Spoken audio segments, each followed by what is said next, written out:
시청자 여러분 안녕하십니까? JTBC 아침 뉴스입니다. 오늘 아침 신문부터 살펴봅니다. 먼저 전북일보입니다.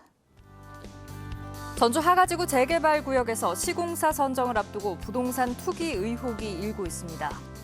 땅값이 5년 만에 5배나 오른 데다 광주 지역 한 건설사가 부동산 수십 채를 사들인 뒤 모두 광주에 사는 개인들에게 매매한 사실이 드러났기 때문입니다. 시공사 선정 과정에서 우월한 지위를 확보하기 위한 것이라는 의혹이 불거지면서 전북경찰이 조사에 들어갔습니다. 전북도민일보입니다. 내일부터 수능 원서 접수가 시작되면서 2021학년도 대입 일정이 본격화됩니다. 수능 원서 접수 기간은 내일부터 오는 18일까지 16일간으로 토요일과 공휴일에는 원서를 받지 않습니다. 하지만 코로나19 확산의 장기화 여부가 대입 일정의 변수가 될 전망입니다. 이어서 전라일보입니다. 정기국회가 시작되면서 전북 의원들의 활약상에 관심이 모아지고 있습니다. 전북 의원 10명은 현재 대정부 질문과 상임위 활동, 국정감사 등에서 역량을 선보이기 위해 다양한 전략을 세우고 있습니다. 특히 초선 의원들의 경우 국민에게 선보이는 첫 실험대인 만큼 자질을 검증받을 수 있을지 주목됩니다. 마지막으로 새전북신문입니다. 찜통더위에도 마스크를 써야 하는 야외 근로자들의 고충이 커지고 있습니다. 야외 근로자들은 무더위 속에 마스크를 쓰고 육체 노동을 하는 건 운동선수에게 마스크를 착용하고 경기를 하라는 것과 다름없다며 불만이 적지 않습니다. 이 때문에 현장 상황에 맞는 다양한 방역 지침을 주장하고 있지만 방역당국은 어쩔 수 없다는 입장만 내놓고 있습니다. 지금까지 아침신문 살펴봤습니다. 의료계 파업 상황이 더 악화되고 있습니다. 전북대병원과 원광대병원 전공의 299명이 정부의 의료 정책에 반대하며 어제 전원 사직서를 제출했습니다. 열흘 넘게 계속되는 진료 차질로 환자들은 큰 불편을 겪고 있습니다. 김진형 기자입니다. 전북대병원 전공의 181명이 의대 정원 확대 등에 반대하며 집단 사직서를 제출했습니다. 전북대병원 전공의가 지난달 21일부터 무기한 파업에 들어간 지 12일 만입니다. 전북대병원 전공의들은 정부가 대화보다는 공권력을 앞세워 업무 복귀를 강요하고 있다며 정부의 일방적인 의료 정책을 철회하라고 촉구했습니다.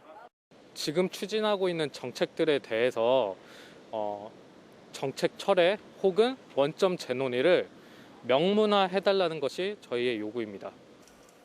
전북대 의대 교수 역시 정부의 의료 정책에 반발하는 성명서를 냈습니다. 의대 교수들은 단체 행동에 나선 의과 대학생과 전공의들이 정부의 무리한 법 집행으로 피해를 입으면 단체 행동에 나설 수 있다고 경고했습니다. 또 지난달 23일부터 집단 휴진에 동참한 온광대 병원 전공의 118명도 모두 사직서를 제출했습니다. 온광대 병원 전공의와 의대 학생, 일부 교수들은 보건복지부의 업무 복귀 명령에 항의해 피켓 시위를 벌이기도 했습니다. 전공의들이 의료 현장을 떠나면서 대학 병원마다 진료 차질을 빚고 있습니다. 전북대 병원과 온광대 병원은 응급실과 암병동 등 긴급 환자를 제외하면 제때 진료받기 어렵습니다. 응급이나 긴급한 수술은 어차피 지금 다 풀로 가동이 되고 있지만 연기가 가능한 것들은 환자분들한테 양해를 구하고 진료를 조금 더 아니면 수술을 조금 더 연기를 하고 있죠. 정부는 의료계의 현장 복귀를 위해 협상을 시도하고 있지만 양측이 좀처럼 타협점을 찾지 못하면서 피해는 고스란히 환자들에게 돌아오고 있습니다. JTBC 뉴스 김진영입니다. 이번 의사 파업으로 의대 정원 확대는 물론 공공의대 설립도 표류하고 있습니다. 의사들의 반대 때문인데 불과 2달 전 정부와 여당은 함께 공공의대 설립을 발표했지만 이제는 법안이 상정된 만큼 국회에서 결정할 사안이라며 한 발 물러섰습니다. 의료 정책이 오락가락하면서 남원 공공의대 설립도 위기를 맞았습니다. 하원호 기자입니다. 지난 7월 당정은 폐교된 서남대 의대 정원을 활용해 국립 공공의대를 설립하겠다고 밝혔습니다. 공공 분야 의사 양성을 위한 공공의대 설립도 적극 추진해 나갈 것입니다. 공공의대는 필수 의료 분야 인재를 양성하는 의료 사관학교입니다. 그러나 전공의협회와 의사협회 반발로 의대 정원 확대와 공공의대 설립은 제동이 걸렸습니다. 우리의 요구가 수용되지 않을 때에는 9월 7일부로 제3차 전국의사 총파업을 무기한 일정으로 돌입한다. 정부는 공공의대 신설의 경우 이미 국회에 설립 법안이 상정돼 철회를 할 수 없다면서 공공의대를 포기하라는 의사들의 요구를 받아들일 수 없다고 나름 강경한 입장을 보였습니다. 그러나 공공의대 설립을 놓고 2달 전 여당과 합의한 정부가 이제 와서 국회에서 논의하자고 밝힌 건 한 발 물러서는 게 아니냐는 비판도 나옵니다. 공공의대의 세부 사항들은 국회의 논의 과정에서 결정될 것으로 아직 정해진 것이 아무것도 없습니다. 결국 공공의대 설립 논의는 한 걸음도 나가지 못한 채 다시 지난한 과정을 되풀이할 상황입니다. 공공의료 강화와 공공의료 인력 확충을 위한 정부의 노력에 대한 국민들의 지지를 확보하고 의료계의 오해를 풀어나갈 필요가 있습니다. 공공의대는 기존 의대 정원을 활용하는 만큼 의사 정원 확대와는 별개의 문제지만 정부가 두 정책을 한꺼번에 추진하면서 오히려 발목이 잡혔다는 지적도 나옵니다. JTB 뉴스 하원호입니다. 50대 남성이 새벽 시간에 경찰서에 흉기를 들고 난입했습니다. 유리문을 깨고 들어가 경찰서 3층까지 올라갔다 붙잡혔는데 자신이 고소한 사건 처리에 불만을 가져 벌인 일이었습니다. 주희인 기자의 단독 보도입니다. 전북에서 치안 수요가 가장 많아 중심 경찰서인 전주 완산경찰서. 지난 27일 새벽 1시 51살 A씨가 흉기를 들고 경찰서에 난입했습니다. 남성은 들고 있던 흉기로 이 입구의 유리문을 깬 뒤 경찰서 안으로 들어갔습니다. 미닫이 이렇게 자동으로 손상돼가지고 깨어났어요. 당시 입구에는 의무경찰관 3명이 있었지만 A씨는 이들을 지나쳐 곧바로 건물 3층까지 올라갔습니다. 층마다 있는 유리문 때문에 사무실 안까지 들어가지는 못했습니다. 경찰은 A씨가 난입하자마자 의무경찰관이 비상벨을 눌러 경찰관들이 출동했고 바로 A씨를 제압해 다친 사람은 없다고 설명했습니다. A씨가 경찰서에 난입한 건 자신이 고소한 사건의 처리에 대한 불만 때문입니다. 지난해 사기 혐의로 지인을 고소했는데 2차례나 혐의가 없다고 나오자 술을 마신 상태로 일을 벌인 겁니다. 경찰은 특수공무집행 방해 혐의를 적용해 A씨를 기소 의견으로 검찰에 넘겼습니다. JTB 뉴스 주혜인입니다. 딸기는 보통 겨울에서 봄 사이에 먹는 과일이죠. 그런데 요즘은 품종 개발로 여름에 맛볼 수 있는 딸기가 속속 등장하고 있습니다. 강혁구 기자입니다.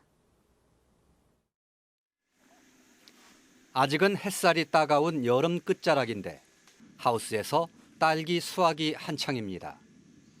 여름 딸기용으로 개발된 미하라는 새로운 품종입니다. 저온성인 딸기는 11월에 따기 시작해 이듬해 5월이면 출하가 끝나는 게 보통. 하지만 이제는 여름에도 사람들의 미각을 자극하는 시대가 됐습니다. 아직은 희소성이 있기 때문에 가격의 등락이 크지가 않거든요. 그래서 일단 양이 많으면 그만큼의 소득이 또 되는 거라 소득 면에서도 괜찮은 것 같습니다. 국산 품종의 여름 딸기가 처음 등장한 것은 2010년. 이후 10여 종이 개발돼 무주와 강원도 등에서 연간 600톤가량 생산되고 있습니다. 이 지역 자체가 아마 여기 고랭이 채소를 했던 지대인데 아마 전반적으로 전부 다 딸기로 바뀌지 않을까 이렇게 예상하고 있습니다. 여름 딸기 신품종은 올해부터 농가에 보급됩니다. JTB 뉴스 강혁구입니다. 제9호 태풍 마이삭이 오늘부터 전북에 영향을 줄 것으로 예상되면서 임시를 비롯한 각 시군에서도 비상 대응 체제에 돌입했습니다. 장수에서는 추석을 앞두고 홍로 사과 출하가 시작됐습니다. 송창용 기자입니다. 제9호 태풍 마이삭이 북상하면서 임실군이 비상대응 체제에 돌입했습니다. 임실군은 재난안전대책 상황실을 운영하면서 하천 제방과 배수 펌프장, 급경사지 등에 대한 점검에 들어갔습니다. 장수군의 특산물인 홍로 사과가 본격적으로 출하되기 시작했습니다. 장수 사과는 일교차가 큰 해발 500m 이상의 고원지대에서 재배돼 단단하고 감칠맛이 좋은 게 특징입니다. 착색과 과당 형성이 월등하며 과육이 단단하고 당도가 높아 소비자의 입맛을 사로잡을 것으로 기대합니다. 남원시가 내년부터 내후년까지 47억 원을 투입해 수질 자동 측정 장치와 정밀 여과 장치 등을 설치하는 스마트 상수도 관리 사업을 추진합니다. 상수도 운영 관리를 체계적으로 추진하여 시민들이 안전하게 수돗물을 이용할 수 있도록 수질 관리에 노력하겠습니다. 김제시 자원봉사센터가 노부부와 다문화 부부 등 6쌍에게 리마인드 웨딩 촬영을 지원했습니다. 어르신들을 대상으로 더 많은 좀 행복과 즐거움을 선물해 드릴 수 있는 프로그램을 기획하게 돼서 이렇게 진행을 하게 되었고요. 군산시가 출자한 신재생에너지 분야 기관인 군산시민발전 주식회사가 출범했습니다. 군산시민발전 주식회사는 앞으로 새만금 태양광과 해상풍력 사업에 참여해 시민과 이익을 공유할 계획입니다. JTB 뉴스 송창용입니다. 내년도 정부 예산안에 반영된 전북 관련 예산이 7조 5,422억 원으로 집계됐습니다. 이는 올해 예산 반영액보다 4,691억 원이 많은 규모입니다.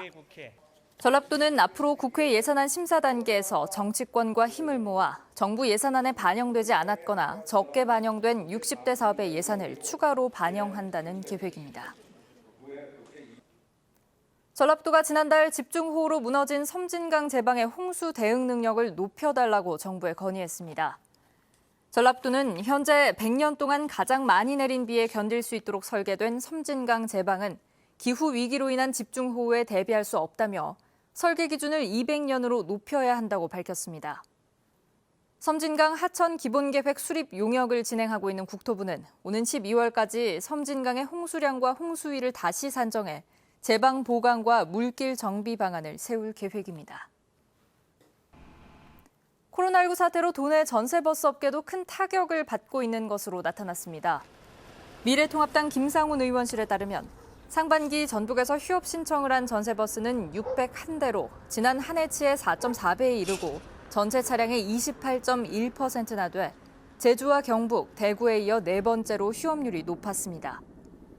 김 의원은 그 이유가 코로나 사태로 통학과 단체 활동이 어려워졌기 때문이라며 정부가 생사기로에 처한 전세버스 업계를 위한 지원에 나서야 한다고 강조했습니다.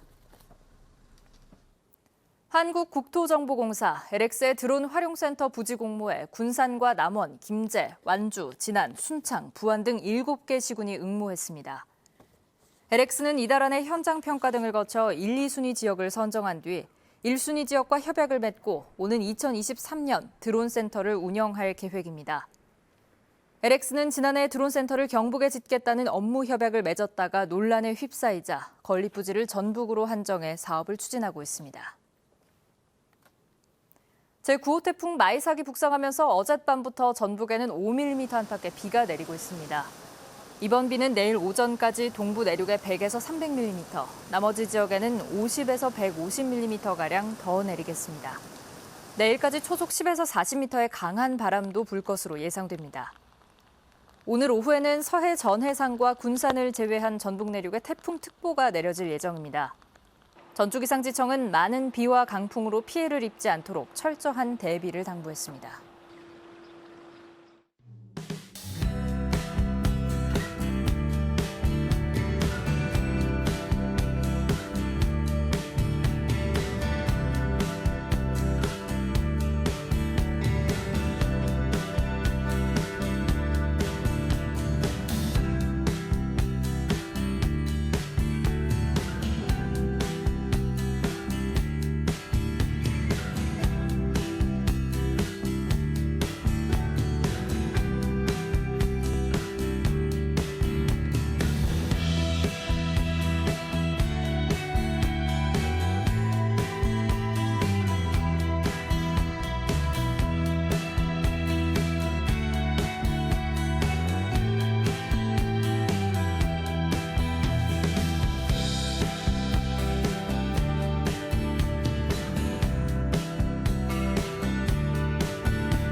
JTB 아침 뉴스를 마칩니다. 함께해 주신 여러분 고맙습니다.